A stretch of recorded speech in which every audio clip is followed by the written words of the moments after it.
Welcome back, welcome back. So, here to talk more about Pokemon. We'll start off with the movie. We have more details about the movie. So, if you don't want not potential, but actual spoilers, well, here's your chance to leave and I'll skip to about 5 or 10 minutes within the video. So, up to you, alright? So, 10, 9, 8, 7, 6, 5, 4, 3, 2, 1. Boom. That's it. So, if you've seen that trailer, you've seen a Charmander being caught. Don't know if it's Ash or who, because strangely enough, that trainer wasn't wearing gloves. So it's like either they forgot to animate Ash wearing gloves, or at that particular scene he's not wearing his gloves for some reason. So I don't know, nod to Sun and Moon, another hint. But yes, there was this leak of this book that came out. If you pre-ordered the tickets in Japan, you get this kind of booklet, and in it there's this cool image of Incineroar, Cross, who's going to be the antagonist in this movie, but supposedly him, unless there's some twist as well. Yeah. So you've seen the trailer, he has Incineroar, and guess what other Pokemon he has? A freaking Lycanroc, Midnight Form. And ironically, I got a shiny one randomly from Wonder Trade. Because I have Pokemon Sun, I can't have the Midnight. Oh, I can capture wild ones, but the one I got from Wonder Trade was specifically had the hidden ability and egg moves, being Fire Fang, Thunder Fang. Can't remember the other two. It's been a while since I've used it, but yeah. That was astounding. So I haven't just been breeding shinies, that's for certain. Well, yes, so Incineroar and Lycanroc is on Cross's team. And we'll see Ash, we'll see Ho-Oh. The Rainbow Wing is going to play a major key factor within this movie. Ash, we see classic Pikachu. We see Marshadow, who's got some sort of strange connection to the Rainbow Wing. Yes. From the light it is born, or something along those lines. And we see someone else that got me eagerly more excited. We see Charizard. Charizard is going to have a part to play. Whether it be Ashes or not, I would think so at this stage, because just Charizard and his trainer doesn't appear there. Ash, Pikachu, Charizard on one side, and then we have Cross, and Incineroar, and Lycanroc on the other. So, my dream could come true. Charizard versus Incineroar. My two favorite starters of all time, back to back. And Pikachu versus Lycanroc. Pikachu's moves are going to be interesting. Hey, excuse those interruptions. I've got to turn off the notifications and all that. But, alright, so, unlike the original series, this is going to spin off in a different direction where the Rainbow Wing, Ash has. This Cross fellow wants to become a hero of the rainbow or something. He wants to steal the Rainbow Wing from Ash. The premises of it. And wants to not only encounter Ho-Oh, he wants to fight Ho-Oh. Yeah, that's right. He wants to be recognized by Ho-Oh to be a hero of the thing. It's like, how can he be considered a hero if he steals a bloody if he steals the feather or whatever from bloody someone else that originally had it. So yeah, there's that. And the trainer with the Lucario wants to be a professor. The girl is a bloody mystery. Okay, so the trainer was a Shinju. The girl, Makoto. Yeah, gonna be some other, in the English it's gonna be some other name for certain. And the girl has the Piplup, and she loves adventures, and she's described as an energetic, masculine female trainer. Okay, what the hell does that mean? But they, for certain, are replacing Brock and Misty. So, yeah, that's the movie, the premises of the information we have thus far. Not here just to talk about that, of course. Now we'll go on with the review of episode 22. Where we left off in 21, Litten is now under the care of Ash. Ash has caught him and has adopted him, and we open up to a scene where he's training. So Ash is trying to help Litten perfect the fire thing because he hasn't mastered it quite yet. And Kiwai, of course, the fire expert, he takes it upon himself with his Turtonator to help Litten train and master the move. And things are not going so swimmingly. So Litten gets knocked back, still can't get the hang of it. It's about bringing out the fire within, channeling like the aura and all that. And so there's a scene where Litten is like, he's gone for it, so he's not giving up. Boom! Trips over some random can on the beach. See, they're on the beach. And Litten just down in the dumps, I mean, he wants to master this move out of like anything. Because this one is, it has very extreme special meaning, Without talking about that too long, because if you saw my other video, you know what happened. So apart from that, there's this weird freaking sandcastle moving thing in the sand, and there's like a thing sticking out of it, and Pikachu and Rockruff are like trying to play with it, and so trying to see what they are, what it is.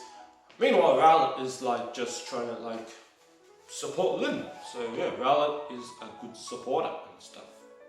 It's not sleeping all the time and all that, because he is an owl, so it makes sense if he sleeps every now and then, because owls generally sleep in the day, and they come out at night. They're wide awake at night time.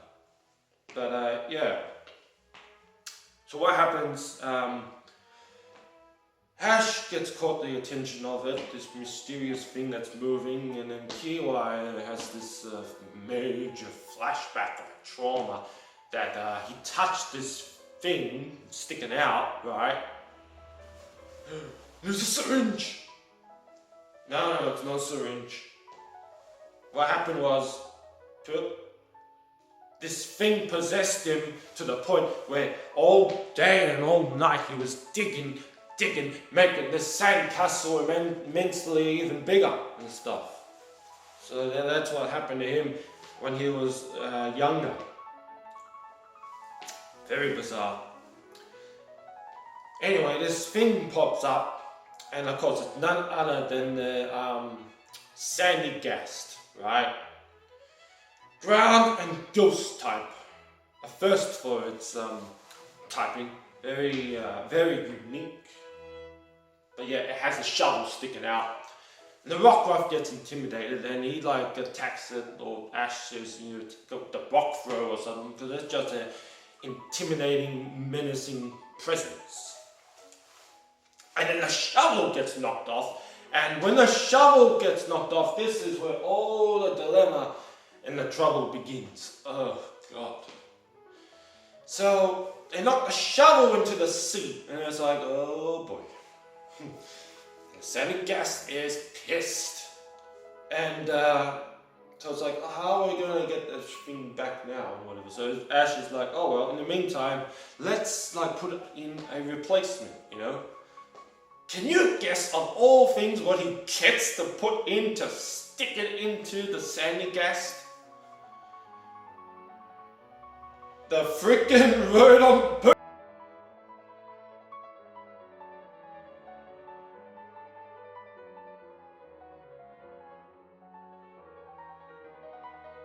Ugh, the frickin' Rotom Pokedex. He gets it and sticks into the Sanic gas frickin' upside down. And the Sanic gas is pissed. Oh my god. And you could guess what happens next.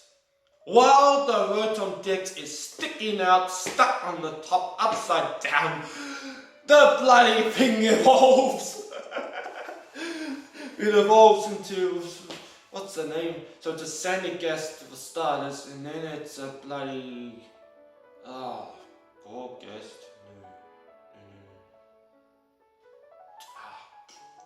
I don't use this Pokemon, so fucking I'm not too familiar with the name of it, and yeah, whatever. It evolves into a much bigger, larger version, literally a sand castle,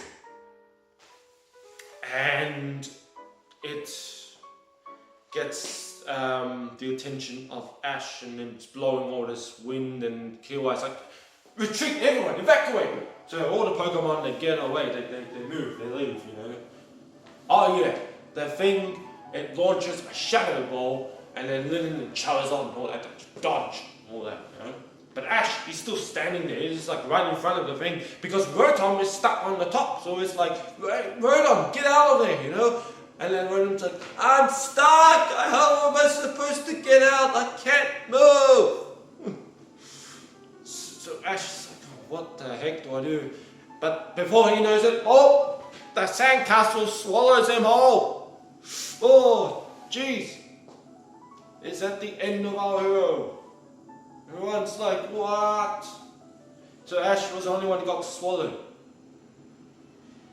Fret not, he appears right at the sandcastle, the bloody, one of the holes, right? And he's like standing there like oh my god, like a trapped princess in the castle or something. It's like, oh my god. And then Kiwi's like, get out of there, you know. It's like, I can't, it won't let me. Yeah. Sandcastle, like, it dissolves the sand inside, so Ash falls backwards, and he's like clearly trapped. And all the Pokemon are threatening, and Lana and Mallow, they were fishing, so they came. And then Lillie and Sophocles or Chris or whatever, they show up and they see this dilemma and they say, it's like, what the hell is that thing, you know? And yeah, well at one point Lana's like the Popplio, it's like, attack it with water, you know, water is like super effective, you know, on the ground. They think they've made like a dent and stuff, but it heals. How is this possible? It's a ground type, and yet the water is like not effective because of its ability, possibly its hidden ability or whatever. So water compressor or something. So takes little damage from water moves or something or another, or no damage or something. But water is ineffective. And the Rockruff is just barking right in front, right? And the castle's like, you annoying piece of shit, right? But what happens? Litten gets in the front, kicks Rockruff away, and it's like, alright then, you know, I'm ready for you. And then the sandcastle swallows Litten up. Everyone's freaking out, like, what? No, Litten as well. So Litten, my god, badass and brave and one of the best stylists ever. I love Litten, and you know why. Among many reasons. So I'm fucking happy. Anyway, so Litten, yeah, he's in the castle, and then it's like appears from the sand, and Ash is like, no, Litten. Next thing you know, Litten is glowing green. And then the Rotom Dexes start glowing green. And it's like, you know, I thought, oh, Litten could learn Leech Life, and it's like, no, that stupid castle is absorbing the life force, like, it's using absorb, or it's itself using Leech Life. I don't know if it can learn Leech Life or whatever, but it is like sapping the life force out of Litten and Rotom Dex. Then Ash just like takes him to the top, and it's like, what's happening? Litten's glowing like weird, and Rotom Dex as well. And Ash tries to, you know, throw Litten out, you know, so he could escape or something. Because, you know, cats, right? They land generally, or they will land on 4 feet, so it wouldn't matter that if Ash chucked him out from that sky high. It doesn't let him. As soon as you chuck, it gets freaking absorbed back in like a tractor beam, if one way to describe it, you know, because it's sucking, you know, the life energy and whatever. So Litten is in somewhat peril and doesn't look good. All of a sudden though, Lillie. Oh, I love Litten. Lillie, she's like awesome. The game and the show, I think later on also she should have a major part to play and whatever. And she comes up with the idea, okay, so water's not working, this is not working, freeze it. We'll freeze it, you know? And then, but that's like, but Ash, he'll get frozen as well. But then Ash is like, no, he gives his approval. It's like, no, just do whatever you need to do, right? We'll be fine, you know? And how would they freeze it? Lillie just so happens to have a Alolan Vulpix. Yeah, she names it Shiro. And that's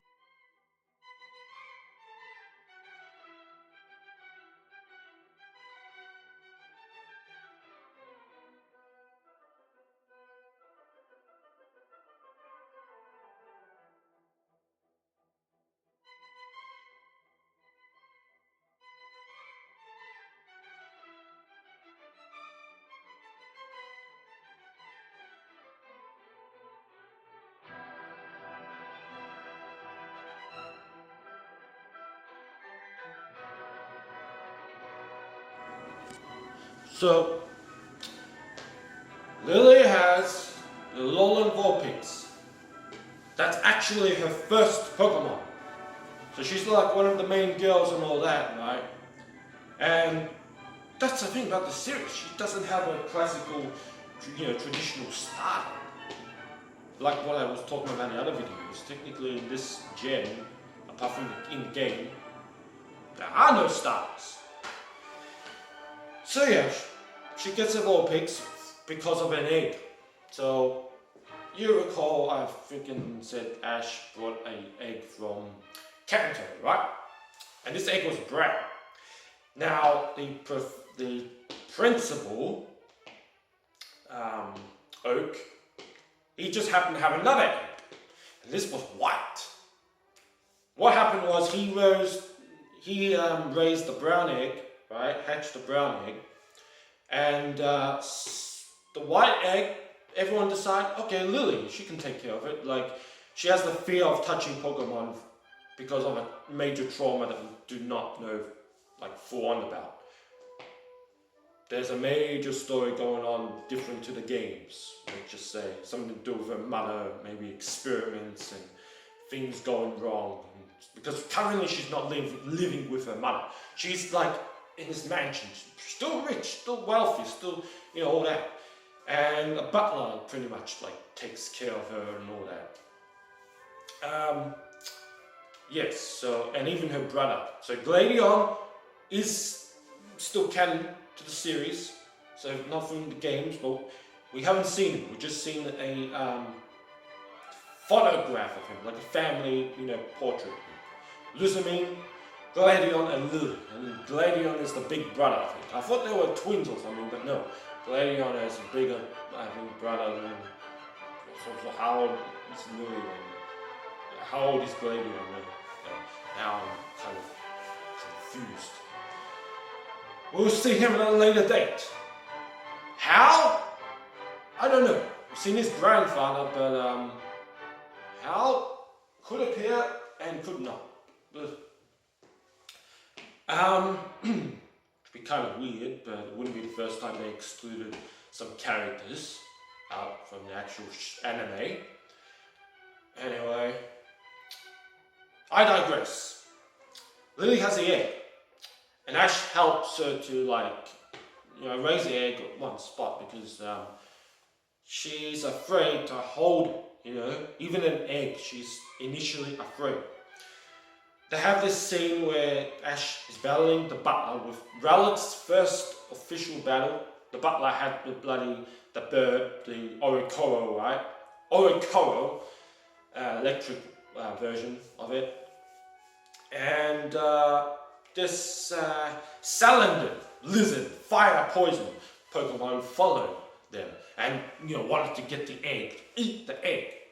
But Lillie, despite her fears, despite this, she jumps in front of the egg and she's shielding it. She's protecting it, And the salamander tried to launch at her and all that, and then Ash comes and saves the day with Rowlett, and even Mallow's there for God knows what reason. She's did absolutely nothing, right? Her Pokemon, of course, useless until it evolved. Episode 18. Right, so there's that. Episode 8, this took place. Episode 14 is when the egg hatched. And Lillie, she could hold the egg, but the Vulpix was another matter. She struggled. But even so, she still tried to bond with it, so they went shopping, she fed it and all that. Team Rocket played the menacing force this time, and were the catalyst, right? Vulpix, my God, even though it was newly hatched and all that, it's a badass in its own right. It was trying to protect Lillie, and in terms of stat-wise, it could be a really good stats, I don't know, whatever, outstanding potentials, relatively superior from a game mechanic perspective. Just trying to protect Lillie. In the end, it got sent flying by Team Rocket's attack. Lillie, she jumped from a high altitude thing and grabbed Vulpix, and the two of them were gonna hit the ground. So Lillie put her own life at risk, for Vulpix. But of course she gets saved. Rowlett's leafage, right, saves the day and stuff, and Ash intervenes. And all that. So now we cut to, of course, back to episode 22. Okay? Alright, so in a key-wise directive. So it's okay, Lillie, you use the move. It's attack, from the rear, but we'll distract it. So all the firepower and all that is going to come from the front, right? And Lillie is going to attack from the back with Vulpix.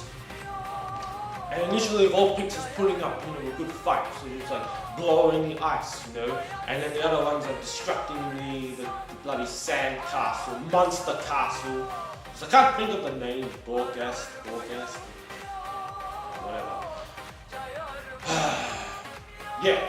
So they're destructing, right? So this is good teamwork, cooperative and all that, That reminds me of a scene in Dragon Ball Z, when they're trying to do multi-attacks, I don't know, the end of the Cell game. So everyone's trying to attack Cell, and nothing's working. So they try this and they try that. Some are stronger than others.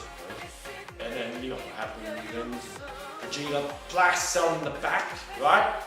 And that allowed Gohan to finish the job. Well, in this instant, Vulpix is trying its best.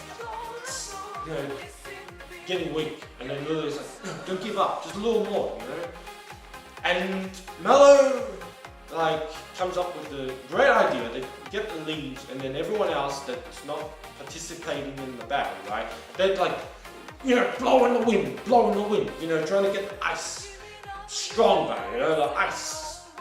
What bloody blizzard? Is he using blizzard or is he using ice?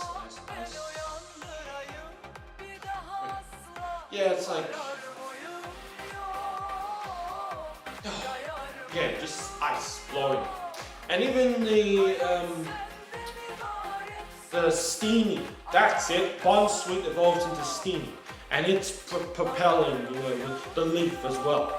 And then Togedemaru, right, has the tail and uses it as like the propeller, right? Spin. And this is working. This is taking effect, right? And yes, it gets to the point. The castle is completely frozen. Yes.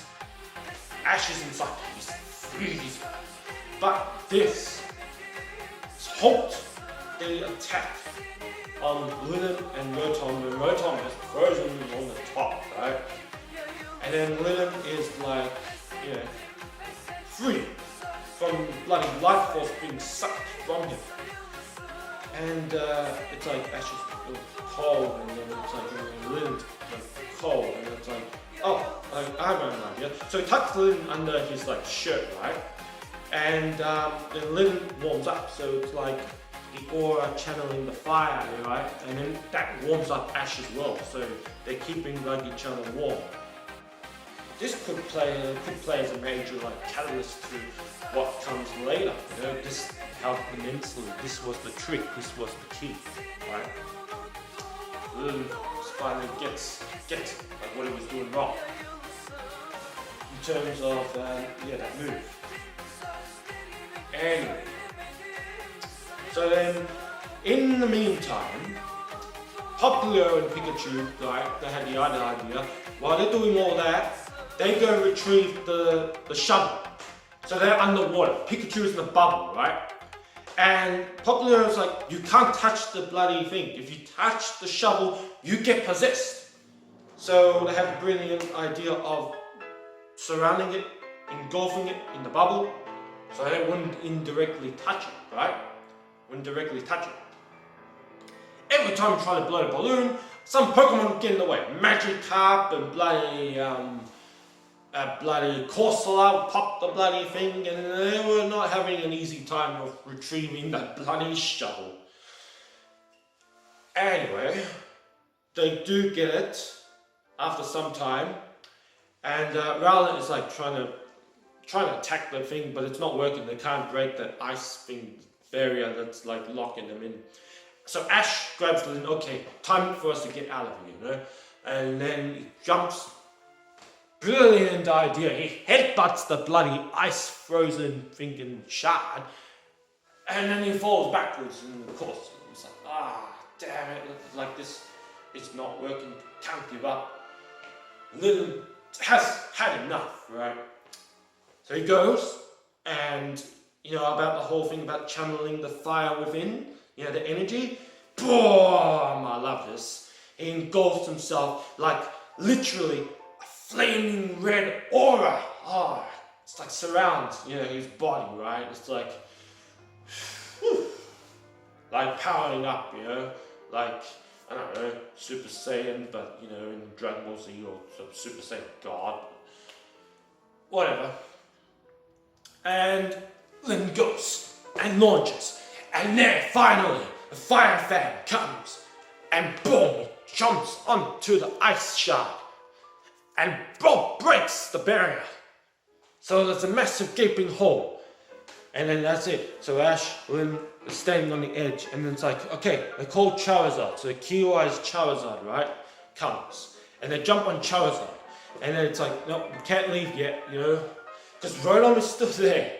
So Ash goes on the top, and it's oh, okay, how are we gonna get him out? Litten, use, the Ember.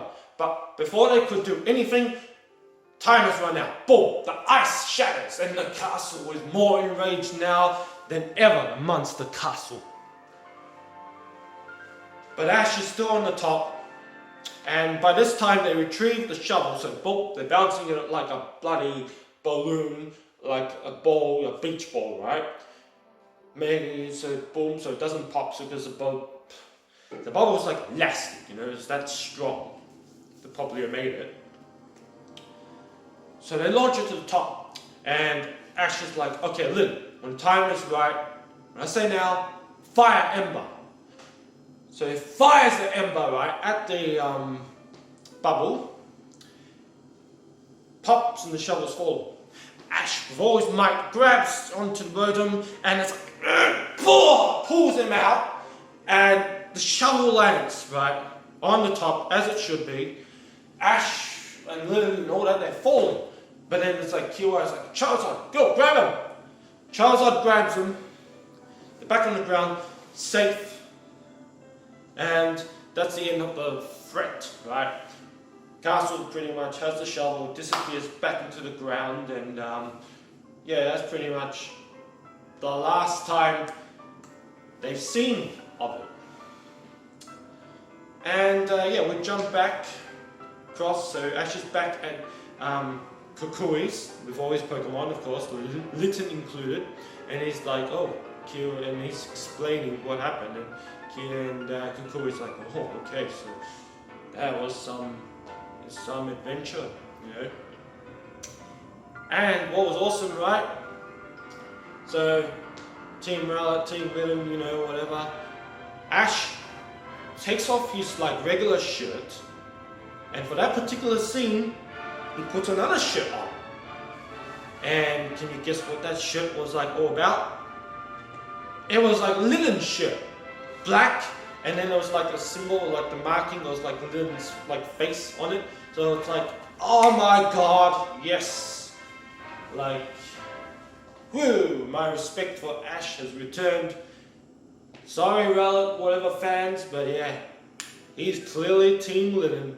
And then Kukui's like, oh, so this is all about the promise you made of like Litten, you know, fire, bringing out this fire and all that, you know? And then everyone's like praising Litten, because it's like, yeah, we would have not have escaped if it weren't for Litten, you know, mastering Fire Fang, you know? And everything is all good and well. And then it's like, what? It just become all dark all of a sudden, Kukui. And Kukui opened the door, and he's like, oh, okay, what? And then the bloody castle appears out of nowhere, and it's like, boom! Engulfs the bloody entire house. And oh my god, I watched one sub and it said, like, surprise, motherfucker! Boom! I was like, what a weird ending. And it's like, to be continued. So, a comical finish to it. But, yeah, some may consider it filler, but it was a good episode.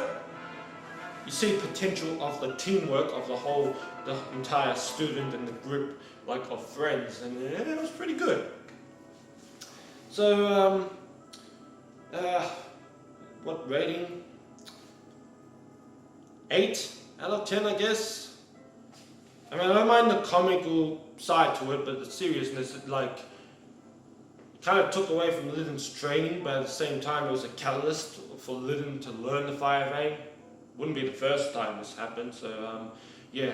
Well, episode 21, of course I'm going to give that one 10 out of 10.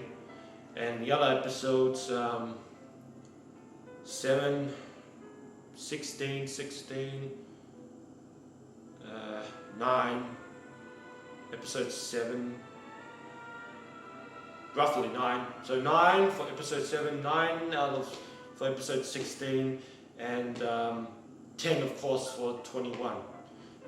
So this one 8. I have to give it high if Litten's in it, but the following episode, next week or this week's or whatever, 23, is going to completely suck. Completely filler. I'm not going to review that at all because Litten's not going to appear, thank God, because otherwise he's going to wear this stupid ass wig, which would be awesome to see just him like blatantly just refuse the damn thing. Like it's like, I'm not going to be caught in that thing, you know, dead in that thing. like Vegeta would do or some shit. So yeah, I think that's pretty much all I have to say when it comes to this episode. It's not a filler because Litten, it was crucial because Litten still had to master the fire fang. It did not master it at 21. But it was close, but yeah, I just love it. I just love fire fang, even Stoutland, just channeling the energy, you know, just hidden aura. And I'm like, whew, I love it. It's like gather the energy, gather the power, gather the strength, you know. Just Stoutland's new to move, and it's like, jeez. I myself, if I feel cold or something, right?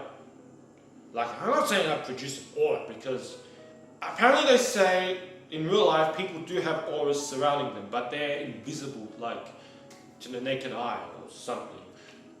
But I feel cold, right? And I have this trick where like I power up or whatever, right? As you've seen whatever in my other videos.